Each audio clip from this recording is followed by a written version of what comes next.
Hello बच्चों, आप सभी को मेरा प्यार भरा नमस्कार। मैं एक बार फिर आप हाजिर हूँ एक नया सीरीज लेके या एक नया लेक्चर लेके। उसी सीरीज का एक नया लेक्चर लेके जिसमें आपको मैं इंपॉर्टेंट बता रहा था 10th क्लास के लिए, स्पेशली फिजिक्स के लिए, not for science. I am a physics teacher, तो मैं उसके लिए फिजिक्स का ही सिर्फ पोर्शन आपको टच कर रहा हूँ। बात करता हूँ लास्ट लेक्चर की, तो मैं आपको बता दूं उसमें कुछ मैंने ऑप्टिक्स का जो पोर्शन था, जो आपका रिफ्लेक्शन रिफ्रैक्शन और साथ में क्या था, the human I and colourful world था, उसको मैंने उठाया। सारे इंपॉर्टेंट क्वेश्चन बताए थे, टॉपिक बताए थे, हमने कहा था कि उसको आप रिवाइज कर लीजिए। इन केस कहीं आपको डिफिकल्टी फील होती है, कुछ प्रॉब्लम आ रही, तो आप कमेंट बॉक्स में कमेंट करके हमें बता सकते हैं कि सर ये टॉपिक पर्टिकुलर है जिस पर हमको आप लेक्चर रिकॉर्ड कर दीजिए, हमें बता दीजिए कि ये किस तरीके से हमको करना है, तो मैं उसके लिए भी आपके लिए लेक्चर रिकॉर्ड कर लूंगा, स्पेशल डिमांड पे भी। ठीक है, आते हैं, ज्यादा टाइम वेस्ट आपका नहीं करूंगा। मैं आ रहा हूँ फिर से आपको उस पॉइंट पे, जो आपका एक काम की चीज है उस पर बात करते हैं, बाकी बातें तो होती रहेंगी। जैसे पहली बात आती है फिजिक्स का जो चैप्टर नंबर 3 है, मैं ये सब सीबीएसई की बात कर रहा हूँ भाई, आईसीएसई वालों मत ध्यान देना। ठीक है, सीबीएसई बात कर रहा हूँ, यूपी वाले भी देख सकते हैं कि यूपी में भी कुछ ऐसा ही है सीन, लेकिन आईसीएसई का केस अलग है, आईसीएसई के चैप्टर्स अलग है।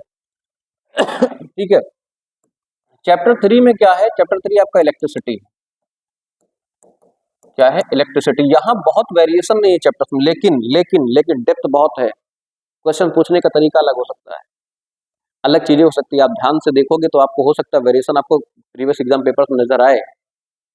ठीक है, तो ये मैं बार बार आपको रिमाइंड करवा रहा हूं, ये मैं नहीं कह रहा, आप किसी भी टीचर से पूछोगे वो आपको बोलेगा कि अगर आपको बेहतर मार्क्स लाने तो 110% आपको प्रीवियस ईयर पेपर की तरफ जाना चाहिए।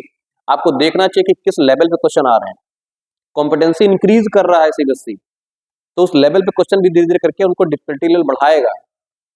तो कोई बात नहीं है, मैं आपके साथ हूं, आपको कोई प्रॉब्लम नहीं आएगी। जनरली मैं जो आपको बता रहा हूँ उस चीज को फॉलो करते जाइएगा, आराम से आपको होता जाएगा। इलेक्ट्रिसिटी में सबसे पहले बात आती है चार्ज की, चार्ज एंड इट्स प्रॉपर्टीज। किसकी बात आती है, charge and its properties. Properties में क्या है, बेसिकली आपको ध्यान रखना पड़ेगा कि चार्ज जो आप पढ़ोगे वो किसी भी, ठीक है, मटेरियल के लिए कह सकते हो एक इंट्रिंसिक प्रॉपर्टी होती है। ठीक, उसकी कुछ प्रॉपर्टीज होती हैं, वो प्रॉपर्टीज आपको पढ़ना है। कभी कभी क्या होता है, छोटे छोटे, जैसे मैं आपको बता दे रहा हूँ, एडिटिविटी ऑफ चार्ज हो गया, एक कंजर्वेशन ऑफ चार्ज हो गया, अट्रैक्शन डिपल्सन हो गया। ठीक है, ये सब जो है प्रॉपर्टीज ऑफ चार्ज का केस है, इनको आपको पढ़ना है पहला। दूसरा टॉपिक है आपका, ठीक, सबसे इंपॉर्टेंट टॉपिक है, पूछा जाता है आपसे ओम्स लॉ। क्या पूछा जाता है, ओम्स लॉ। ओम्स लॉ में जब पूछा जाता है तो क्या क्या पूछा जाएगा, या तो आपको 3 मार्क्स में मिलेगा क्वेश्चन, जिसमें से आपको मैं बता दूं, जो वीआई ग्राफ प्लॉट करते हो, ठीक, इसमें वीआई ग्राफ में क्या होगा कि आपको वी और आई दोनों की रीडिंग दे रखा होगा, फिर आपसे कहेगा कि आप क्या करो, रेजिस्टेंस कैलकुलेट करो, and after calculating the resistance you have to plot the graph, you have to check, you have to verify that की जो रीडिंग्स आपने ली है या रीडिंग पेपर में गिवन है वो ओम्स लॉ को फॉलो कर रही है या नहीं कर रही। तो मैं आपको एक चीज बता दे रहा हूं कि अगर कैलकुलेशन के बाद वी और आई का रेशियो जो है वो अगर कांस्टेंट आ रहा है, दैट मींस सेम वैल्यू आ रही है, इसका मतलब क्या, वो ओमिक रेजिस्टेंस था और ओम्स लॉ को फॉलो कर रहा है। और 10th में ओमिक रेजिस्टेंस ही सारे कहे, सिर्फ ओम के कॉन्सेप्ट है, इसके बाद कोई कॉन्सेप्ट नहीं है। तो याद रखिएगा कि पहले ओम्स लॉ, ठीक, कितने 3 मार्क्स में वीआई ग्राफ प्लॉट करना होगा, साथ में कहेगा verification of Ohm's law, verification of Ohm's law. इसमें जनरली मैं बता दूं कि रीडिंग्स आपको दी गई होंगी। मान लो कोई ऐसा दे सकता है क्वेश्चन कि कोई एक स्टूडेंट था जो लैब गया और लैब जाने के बाद उसके दिमाग में बहुत ज्यादा बत्ती जल गई, और उसने क्या किया कि ओम्स लॉ को सेटअप किया, अपैरेटस को सेटअप किया, और सेटअप करने के बाद उसने देखा कि पूरा जो है कैलकुलेट कर लिया, वी और आई निकाल लिया, उसने कैलकुलेशन किया, कैलकुलेशन के बाद उसको डिफिकल्टी भी हुई कि यार ये ओम्स लॉ है कि नहीं है, अब वो कंफ्यूज हो गया। ठीक है, जैसे कुछ लोग एग्जाम के टाइम पे अक्सर कंफ्यूज हो जाते हैं कि हमें क्या पढ़ना चाहिए क्या नहीं, वहां मेहनत करते रहते हैं जहां पे जरूरत नहीं है। तो कोई बात नहीं, ठीक, मैं बता रहा हूँ कि इसका जो है वेरिफिकेशन ऑफ ओम्स लॉ आपको जरूर ध्यान रखना, और ये मोस्ट इंपॉर्टेंट टॉपिक्स का पार्ट है। ये क्या है, मोस्ट इंपॉर्टेंट। ठीक है, तो ये बहुत इंपॉर्टेंट है। इसके बाद आती है ओम्स लॉ के बाद जो सबसे हिटिंग टॉपिक है, उस पर न्यूमेरिकल्स, इसका भी न्यूमेरिकल आएगा, उसका भी आएगा, उसको कहते हैं resistance, resistance and factors of resistance, factors and sorry resistance and factors of resistance. देखो क्या क्या है इसमें, जैसे मैं बोल दे रहा हूं आपको, इस पर एक फॉर्मूला बनता है R इक्वल टू रू L बाई ए, ये बनता है, आपको पता है, आपको टीचर्स ने पढ़ाया होगा, मैं भी बता दे रहा हूं कि रेजिस्टेंस लेंथ के directly proportion, area cross section के इनवर्सली प्रोपोर्शन, टेम्परेचर के डायरेक्टली प्रोपोर्शन, और सीधा सीधा डिपेंड करता है मटेरियल पे। ठीक, मटेरियल पे इसलिए डिपेंड करता है कि भाई देखो, किसी भी मटेरियल में करंट फ्लो करवाने के लिए आपको चाहिए फ्री इलेक्ट्रॉन्स, और फ्री इलेक्ट्रॉन्स वही मिलेंगे जिसकी कंडक्टिविटी ज्यादा होगी, जिस मटेरियल की। तो अब पता लगा किसी भी मटेरियल ने ऐसा ले लिया जिसकी रेजिस्टिविटी बहुत ज्यादा थी, ठीक है, और रेजिस्टिविटी लेके बैठे रहे, आप सोचो करंट पास क्यों नहीं हो रहा, तो नहीं होगा भाई। ये ठीक उसी तरीके का है कि अगर हम ये सोचें कि हमने कुछ भी चीजें हमने करनी है और एक प्रोसीजर हमको नहीं पता है, टर्म नहीं पता है, उस आदमी के अंदर हम ठूंसना चाह रहे हैं जो बिल्कुल दिमाग से उसका है ही नहीं, यहाँ पे उसके दिमाग में हम वो चीज भरना चाह रहे हैं, पॉसिबल ही नहीं है। तो कहने का मेरा मतलब है कि जहां पर जैसे आप कोई सूखी लकड़ी हो गई, उसमें क्या करोगे, आप सोचो कि हम करंट पास करवा देंगे, पास होगा क्या, नहीं होगा, ठीक नहीं होगा। क्यों? क्योंकि उसकी रेजिस्टिविटी क्या है, क्या है ये रेजिस्टिविटी, कंडक्टिविटी होती, फ्री इलेक्ट्रॉन्स होते, करंट पास होता कि नहीं होता, होता, ठीक है। तो जनरली सी बात ध्यान रखना कि इस फॉर्मूले पर बेस्ड न्यूमेरिकल्स आपके आते हैं, ठीक, और आपको कैसे पूछा जाएगा न्यूमेरिकल ये भी बता दे रहा हूं।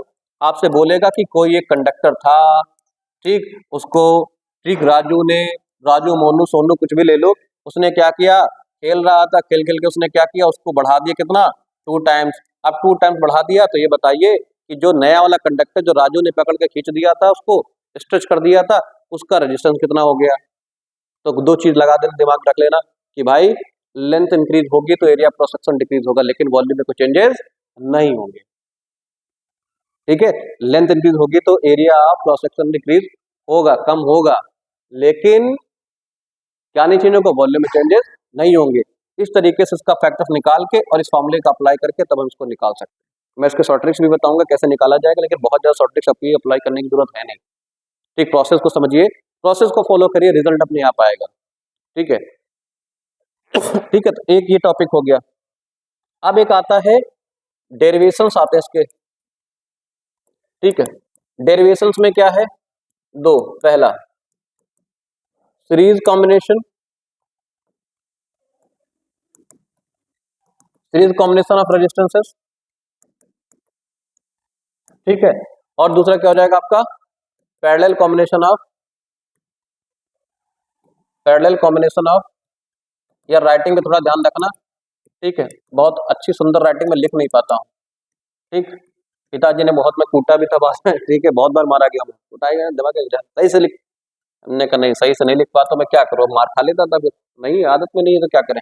तो सीरीज कॉम्बिनेशन, पैरेलल कॉम्बिनेशन, ठीक है, ये 2 चीजें आपको याद रखनी है। इसका 110% मैं इंश्योर करता हूं कि या तो न्यूमेरिकल मिलेगा, ठीक, या फिर क्या कह सकता है, डेरिवेशन पूछ सकता है। क्या कह सकता है, डेरिवेशन। डेरिवेशन कैसा, ठीक है, डेरिवेशन कौन सा, डेरिवेशन प्रूव करना होगा। सीरीज कॉम्बिनेशन का फॉर्मूला आपको पता क्या होता है, R equals to R1 plus R2 plus R3, कितने भी अरेंज हो कोई फर्क नहीं पड़ता, ठीक है। पैरेलल कॉम्बिनेशन ऑफ रेजिस्टेंस कहता है भाई 1/R equals to 1/R1 plus 1/R2 plus हो जाएगा 1/R3, या मिनिमम इसके आगे जितना बढ़ाना चाहो बढ़ा सकते हो, कोई इशू नहीं, वो डिपेंड करता है आपके ऊपर कि आप सर्किट कैसा बना रहे हो, ठीक है। तो ये 2 आपके डेरिवेशंस या तो न्यूमेरिकल्स आपको सर्किट दे देगा। जैसे मैं एक एग्जांपल दे रहा हूं कि कैसा पूछ सकता है, जैसे आपसे कहा कि there are 3 resistances of 6 ohm each, there are 3 resistances of 6 ohm each, ठीक। How these resistance can be connected to get equivalent resistance 9 ohm and 4 ohm. I am repeating the question again, that there are 3 resistances of 6 ohm each. How can they connected, can be connected to get equivalent resistance of 9 ohm and 4 ohm. तो ये याद रखना कि इसको इस तरीके से हमको क्या करना है, अरेंज करना तो उसमें दो देखो बता रहा हूँ तरीका। एक तो आप क्या है, एक ऐसे कंप्लीट कर लो, दो सीरीज में लगा दो, ठीक है। एक क्या है, पैरेलल कर दो कंप्लीट, तो ये हो जाएगा 6 ओम, ये हो जाएगा 6 ओम, ये हो जाएगा 6 ओम, ये दोनों सीरीज में है, आ जाएगा 12 ओम, ये 6 ओम पैरेलल हो जाएगा, फॉर्मूला लगा हो जाएगा आपका, हो जाएगा ना 4 आ जाएगा। लेकिन अगर 9, ये 4 ओम के लिए है, अगर 9 ओम का केस चाहिए तो 9 ओम के केस में क्या करना पड़ेगा आपको कि उस केस में दो पैरेलल लगाने पड़ेंगे, ठीक है, और एक सीरीज में लगाना पड़ेगा। अब देखो ये 6 हो जाएगा, इनका कितना आ जाएगा आपका 3 ओम आ जाएगा, इक्विवेलेंट रेजिस्टेंस 6 में सीरीज में जाओगे 6 और 3 क्या हो जाएगा आपका 9 हो जाएगा। तो इस तरीके के क्वेश्चंस भी यहाँ पूछे जाते हैं इसमें, ये आपको दिमाग में रखना है, और ये बहुत कॉम्प्लिकेटेड नहीं होते, बस सिर्फ आपको ठीक कॉमन सेंस लगाना है, अंडरस्टूड दिमाग में ये बिठा ले, वो अंडरस्टैंडिंग इतनी बनानी है कि हाँ ये चीज हम अगर अरेंज करेंगे तो ऐसे हो जाएगा, ठीक है। तो ये कॉम्पिटेंसी का पार्ट ये पूछता है। लास्ट टॉपिक जो करंट इलेक्ट्रिसिटी से है वो आपका है heating effect of electric current, ठीक, क्या होता है heating effect of electric current, heating effect of electric current. Heating effect of electric मतलब क्या है, इसमें जैसे मेन एक ही है joules law of heating, joules law of heating, ठीक, ये बहुत इंपॉर्टेंट है। जूल्स लॉ ऑफ हीटिंग में आपको ठीक क्या है, कहीं कंजप्शन हो रहा है, कोई सर्किट लगा हुआ है, उसमें कई सारे सीरीज पैरेलल चीजें कनेक्टेड है, फैन कनेक्टेड है, ठीक है। ये सब चीजें कनेक्टेड है, ये पूछी जाती है। उसको बताइए कि कितना घर में खर्च आया, इलेक्ट्रिसिटी कितनी खर्च होगी, उसका बिल कितना बनेगा, यूनिट में निकालना होगा, तो वो याद रखना। एक चीज छूट गई वो मैं बोल देता हूँ, ये 1 नंबर है, 2 नंबर कभी कभी पूछ देता है, रिलेशन इन जूल्स एंड केडब्ल्यूएच, केडब्ल्यूएच मतलब किलोवाट आवर, एक ये, या फिर जूल्स एंड मेगावाट आवर एमडब्ल्यूएच, ये पूछ लेता है, ठीक है। ये ध्यान रखना कि तो इसका मैं बता दूं, जूल्स का रिलेशन निकालोगे तो 3.6 इंटू 10 पावर 6 जूल्स आएगा केडब्ल्यूएच में, यहां निकालोगे तो ये हो जाएगा 3.6 इंटू 10 पावर 9 जूल्स आएगा, ये ध्यान रखना, ठीक। कैलकुलेट कर लो भाई, सीधी सी बात, ये उठाओ 1 केडब्ल्यूएच लिया, किलो का मतलब हो गया 10 पावर 3 वॉट हो गया, आर को सेकंड में कन्वर्ट करो तो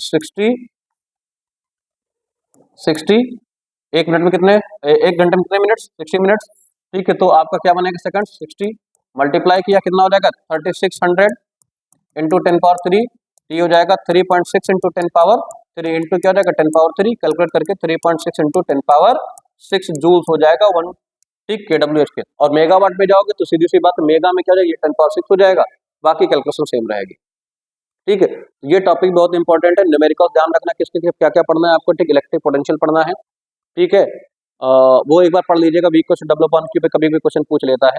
जनरली आप ओम्स लॉ, इट्स वेरिफिकेशन, उसका ग्राफ, ठीक है, resistance, factors affecting resistance, theory भी आती है, न्यूमेरिकल भी आता है, सीरीज एंड पैरेलल कॉम्बिनेशन का ठीक डेरिवेशंस, ठीक, रेजिस्टेंसेस का, साथ में उनके न्यूमेरिकल्स किस तरीके के पूछे जाते हैं, जैसे मैंने आपको तरीका बताया, कभी कोई सर्किट भी दे रखा होगा बताएगा इसमें, ठीक, पर्टिकुलर रेजिस्टेंस में, जैसे मैंने बताया था अभी ना कि जैसे ये मैंने अरेंज किया, आप कह दिया कि बताओ इसके एक पोटेंशियल लगा दिया, बैटरी लगा दी, तो बैटरी में कहा कि इस वाले रेजिस्टर में बताओ इन दोनों रेजिस्टर में कितनी करंट पास हो रही है, ठीक, या इन दोनों के क्रॉस कितना पोटेंशियल सेटअप है, ठीक है। तो ये आपको ध्यान रखना पड़ेगा, इसमें आपको कुछ नहीं, बस छोटा छोटा है, मैं रिवीजन कराऊंगा, रिवीजन वीडियोस अभी आएंगे तो उस टॉपिक में आपको बताऊंगा किस तरीके से करना है, ठीक है। तो ये हो गया आपका करंट इलेक्ट्रिसिटी का टॉपिक, और ज्यादा कुछ इसमें करना नहीं है।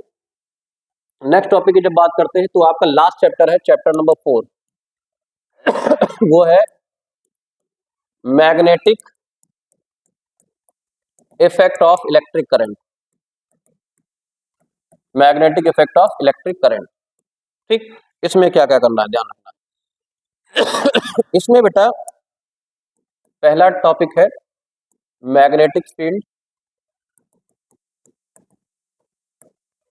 And magnetic field lines, and magnetic field lines, ठीक। मैग्नेटिक फील्ड और मैग्नेटिक फील्ड लाइंस का कहानी क्या है कि देखो कभी कभी मैग्नेटिक फील्ड पूछेगा आपसे, लेकिन मैग्नेटिक फील्ड लाइंस का जो प्रॉपर्टीज होगा, प्रॉपर्टीज इंपॉर्टेंट हो जाता है, इसलिए ध्यान रखना कि इसको जो है, ठीक, इसकी प्रॉपर्टीज ध्यान रखना प्रॉपर, जैसे एक सबसे इंपॉर्टेंट मैं बताऊं, सबसे बेहतर क्वेश्चन बता रहा हूं कि जनरली 2 नंबर में, अभी मैं लास्ट टाइम रिवीजन बच्चों करवा रहा था उसमें भी आया था कि why two magnetic fields are not intersecting each other, ठीक है, या why two magnetic field lines do not intersect each other. क्यों नहीं करती? इसलिए नहीं करती कि जब इंटरसेक्ट करेंगे इसी पॉइंट पर तो एक ही जगह पर एक मैग्नेटिक फील्ड की 2 डायरेक्शंस हो जाएंगी, जो कि पॉसिबल नहीं, क्योंकि वो शक्तिमान में पॉसिबल था, ठीक, शक्तिमान में पॉसिबल था कि शक्तिमान ही गंगाधर था, गंगाधर शक्तिमान था, लेकिन यहां पॉसिबल नहीं कि अगर 2 मैग्नेटिक फील्ड लाइंस एक दूसरे को इंटरसेक्ट करी तो इसी पॉइंट पर 2 डायरेक्शंस हो जाएंगी, जो कि पॉसिबल ही नहीं भाई। अगर मैं यहाँ पढ़ा रहा हूँ और मैं सोचूं मेरा था मन तो बिरयानी गाने में लगा था, आज चलता सुबह सुबह बड़े छोले भटूरे मारे जाते या वाजपेयी की पूरी समेटी जाती, तो वो नहीं हो सकता ना। वो एक ही जगह मैं यहाँ पढ़ा भी लूं और वहां भी पहुंच जाऊं तो ये पॉसिबल नहीं है। तो ध्यान रखना, इसी तरीके से मैग्नेटिक फील्ड लाइन के केस में क्या है कि आपको किसी भी पॉइंट पर जब मैग्नेटिक फील्ड लाइंस इंटरसेक्ट करेंगी तो इंटरसेक्शन के टाइम ये याद रखना है कि वो 2 डायरेक्शंस पॉसिबल नहीं, एक पॉइंट इसलिए नहीं, तो ये पूछा जाता है। अब कभी कभी ऐसा होता है कि आपको दे दिया एक सोलेनोइड दे दिया, इसमें करंट पास हो रही, इसके अंदर मैग्नेटिक फील्ड लाइंस बन गई, ठीक है। अब बताओ बाहर जो होगी मैग्नेटिक फील्ड लाइंस क्या बनेगी, अंदर मैग्नेटिक फील्ड लाइंस क्या बनेगी, ये पूछ लिया, या एक बार मैग्नेट दे दिया, ये पूछ लिया। तो ये सब चीजें क्या होती हैं आपको दिमाग में रखनी, इसी को आपको रिवाइज करना है, इसी को पढ़ना है, और ये बहुत इंपॉर्टेंट टॉपिक है। अगर आप इसके बाद एक्सपेरिमेंटल अप्रोच पे जाओगे तो आपको ऑर्स्टेड एक्सपेरिमेंट इंपॉर्टेंट हो जाता है। हालांकि अगर आप ध्यान दोगे तो ऑर्स्टेड एक्सपेरिमेंट को अगर आप पढ़ोगे तो उसके बाद जस्ट आता है कि magnetic field due to a current carrying state conductor. ये 3 टॉपिक मैं बता रहा हूं, ये इंपॉर्टेंट है, 100% क्वेश्चन आएगा। पहला,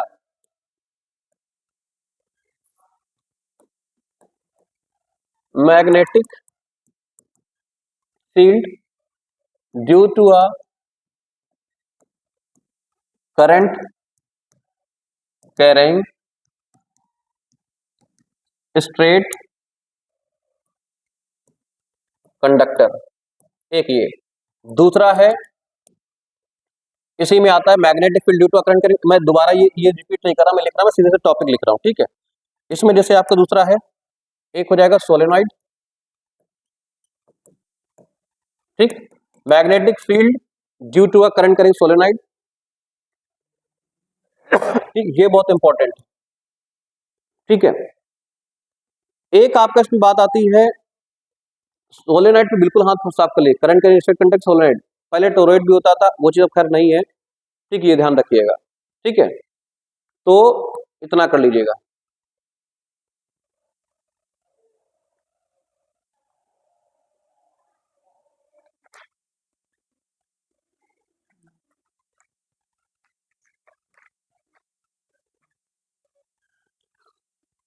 इसके बाद क्या हो जाएगा, एक चीज और आती है, सर्कुलर कॉइल।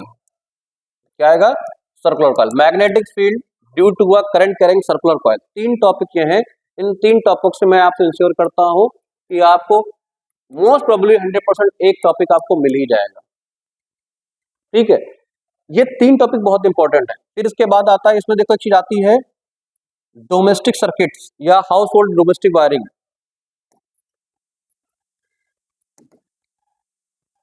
डोमेस्टिक सर्किट्स या फिर वायरिंग कह सकते हो। ये इंपॉर्टेंट है, ये इंपॉर्टेंट नहीं, बहुत इंपॉर्टेंट है।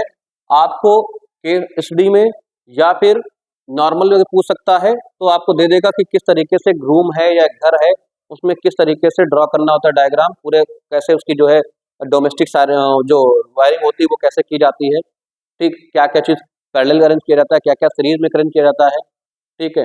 उसमें क्या जो आपका जैसे मीटर होगा, मीटर की अरेंजमेंट पोजीशन क्या होगी, ठीक है, या फिर कह सकते हो आप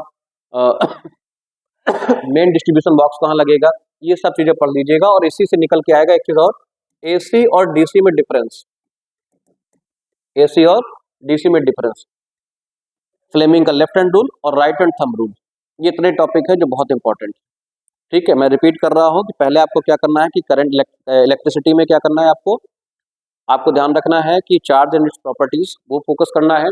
दूसरा आपको ध्यान रखना है कि आपका ओम्स लॉ और उसका वेरिफिकेशन, उसका ग्राफ वीआई ग्राफ बनेगा वो, ठीक है। तीसरा आपको ध्यान रखना है कि फैक्टर्स अफेक्टिंग रेजिस्टेंस क्या होते हैं, किस तरीके से उस पर काम मतलब डिपेंड करता है, डिपेंडेंसी क्या होती है रेजिस्टेंस की किसी भी चीज पे।